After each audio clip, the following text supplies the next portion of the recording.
अस्सलाम वालेकुम बच्चों, कैसे हैं आप सब लोग। आज हम डिस्कस करेंगे बुक D2 की एक्सरसाइज 1B का क्वेश्चन नंबर 4। अच्छा, क्वेश्चन नंबर 4 में बुक आप सभी के पास होगी और वो क्वेश्चन बहुत ही सिंपल है। बेसिकली अभी तक हम लोगों ने 1A और 1A और ये 1B के भी क्वेश्चन 3 जो हमने किए हैं उसका उल्टा समझ लें। इस तरह से है कि जो आप हम लोगों को अभी तक ये बताया गया था ना, कोई भी चीज़ x is directly proportional to y या y is directly proportional to x, लेकिन अब हमें ये पूछा गया है क्या चीज़ किसके डायरेक्टली प्रोपोर्शनल है। तो इसके स्टेटमेंट को ना बहुत केयरफुली पढ़ना है। वैसे तो सारे क्वेश्चंस के स्टेटमेंट को बहुत केयरफुली पढ़ना है, बहुत इजी है, कुछ ऐसा मुश्किल नहीं है, बस आपको थोड़ा सा ना तवज्जो की ज़रूरत है।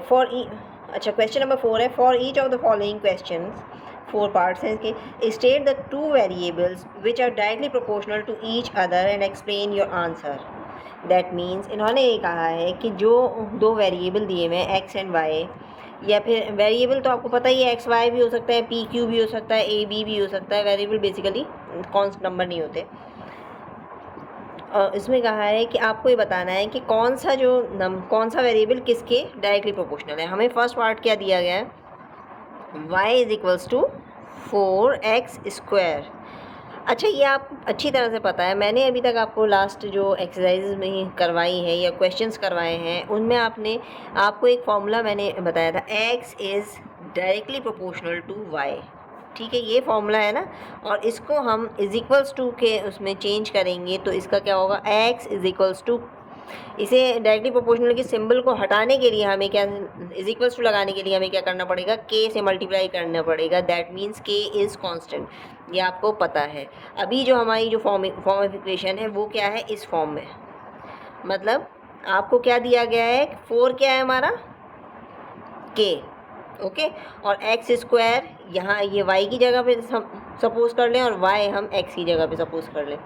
तो ये चीज़ आपको बहुत बहुत सिंपल है, कुछ भी नहीं है इसमें, लेकिन अगर आपको नॉलेज ही नहीं होगी ना, पता नहीं होगा, प्रैक्टिस नहीं होगी तो कुछ नहीं समझ में आएगा। तो दैट मीन्स क्या है, अब इन्होंने ये कहा है ना, y is directly proportional, that y is equals to x² according to the formula. तो क्या है, अब आप इसे इस तरह से x is equals to ky होता है, ये मैं इसको ब्रैकेट में कर देती हूँ सिर्फ आपको बताने के लिए। दैट मीन्स क्या है, 4 इज़ क्या है, 4 is constant,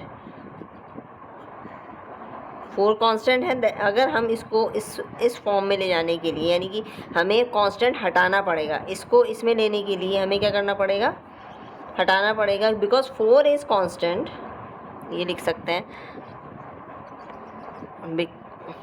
because 4 is constant. अब आप देयरफॉर कर दें या दैट्स वाई कर दें, y is directly proportional to x², because ये जो है आपका ये form according to the formula, ये सिर्फ आपको इस तरह से एक्सप्लेन करना है। अच्छा, ये चीज़ लिखनी पड़ेगी बिकॉज 4 इज़ कांस्टेंट या जो भी नंबर आपको दिया हुआ है, ठीक है, ये चीज़ ध्यान रखनी है। ये आपका आ गया फर्स्ट पार्ट। अच्छा, सेकेंड पार्ट भी बहुत ईजी है, हालांकि इसमें सिर्फ स्क्वायर रूट लगा हुआ है, बिल्कुल सेम वही चीज़ जैसे कि y is equals to 3x square root x। अब इसमें क्या है, 3 क्या है,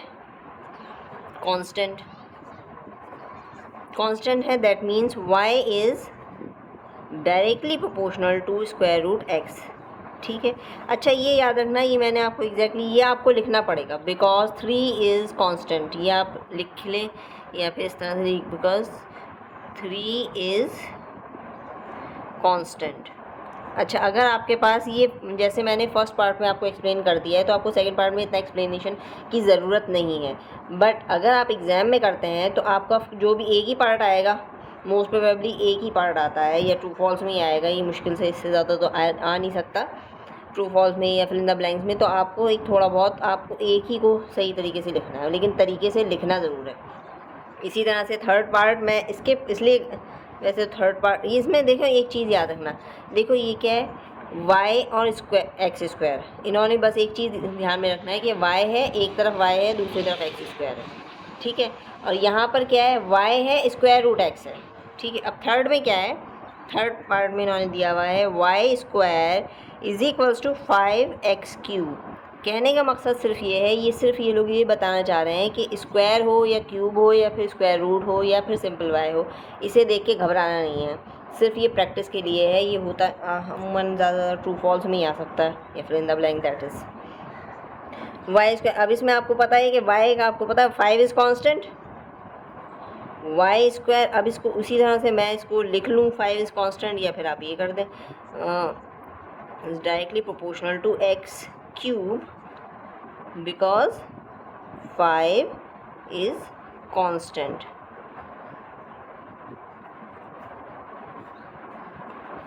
तो ये आपको एक्सप्लेनेशन हो गई है, ठीक है, एक्सप्लेन आपने कर दिया। अच्छा, एक 4 पार्ट में एक्स वाई नहीं है, इसमें पी क्यू है, तो इससे भी परेशान नहीं होना। पी, अच्छा एक चीज़ मैं थोड़ा सा बता दूं कि p cube is equals to q square. अच्छा इसमें ना सिर्फ कांस्टेंट क्या है, इसमें कुछ नज़र आ रहा है, दैट मीन्स इसमें 1 है, यानी कि आप इसको 1 एज्यूम कर सकते हैं, यानी p cube is equals to 1 multiply by q square. आप इसको 1 ही एज्यूम करिएगा। और इसका क्या है, बिकॉज 1 इज़ कांस्टेंट, तो आप क्या करोगे, p cube is directly proportional to q square because 1 is constant. ठीक है, ये चीज़ आपको बहुत ही ध्यान रखना है और इन चीज़ों का बहुत ख्याल करना है। आगे आपको ये क्वेश्चंस सिर्फ आपको प्रैक्टिस के लिए इन्होंने बताया है ताकि आपको कन्फ्यूजन ना हो। इट माइट पॉसिबल कि बच्चे अक्सर, अगर आपकी प्रैक्टिस नहीं है तो लाजमी आपको कन्फ्यूजन होगा। वीडियो अच्छी लगी तो काइंडली शेयर कीजिएगा एंड सब्सक्राइब कीजिएगा। Thanks for watching.